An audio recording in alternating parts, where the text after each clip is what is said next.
Hi, this is Sandy from GlobalMana. Charley Ice has a long history of fighting for the environment. We spoke to him about the ways government and Indigenous Hawaiians are coming together to create a more harmonious and sustainable future.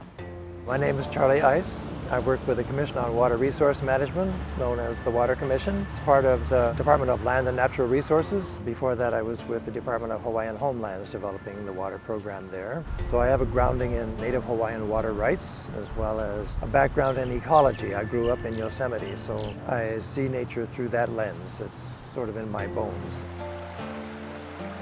Hawaii was annexed some time ago at the turn of the last century, and at that time there was imposed Western law, pretty much based on private property rules and regulations.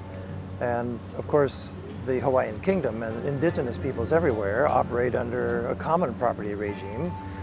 And so there's been that tension. Since statehood, we have begun to reclaim the Hawaiian heritage, the indigenous heritage, and begun to reweave that back into Western law. We are charged under the Constitution with protecting traditional and customary practices. It's the equivalent of indigenous rules for managing the environment. Not only the rights to take certain things, but also the responsibility to put back, to cultivate, do weeding. In some contexts on the continent, for example, they do controlled burning. We finally come back to the point where we accept controlled burning. And it's encouraging that a lot of young Hawaiians, as well as some of the holdouts from previous times, have begun to rebuild a movement towards the necessity of doing this. A lot of young people now are getting back into school and learning the science side of it so that they are able to connect both the things that they have been taught by their elders with the current science. They put the pressure on us, I think, and it's a good pressure to kind of move away from a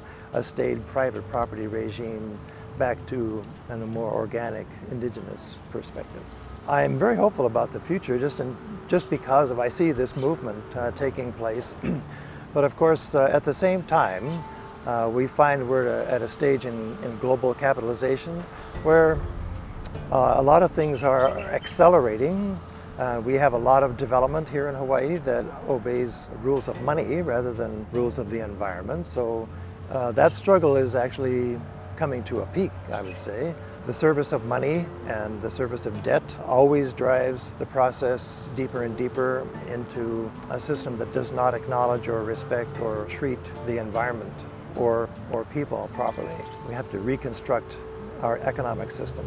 Each of the islands has what's called an ahamoku, which is a collection of people who are looking at this specific connection between the traditional and customary practices and how that connects to development. So they are looking at a variety of things, including historic sites, burial sites, which are all over the islands. And they are important to us to reestablish base knowledge of who was here, how many there were, and what it must have taken to function as a vibrant society, as we know they were. The first Europeans who arrived were pretty amazed that it was so well populated and so many things were at the state of the art in terms of production and harmony with the environment and harmony amongst the people. That continues to be an inspiration to a lot of people who come to Hawaii to visit and love the aloha spirit. They feel that it's some place that's very special and they want to take away a certain part of it, which is this mixed blessing. So there's the Ahamoku Council, there's the burial councils. There are just a lot of individuals that I know personally who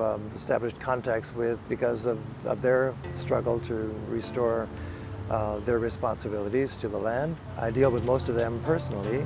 And of course, every time we have an issue with the Water Commission, it's open to people participating in the public. And so we've come to know a lot of those folks because they participate on a regular basis. They are helping to guide the way back towards bringing science together with indigenous knowledge.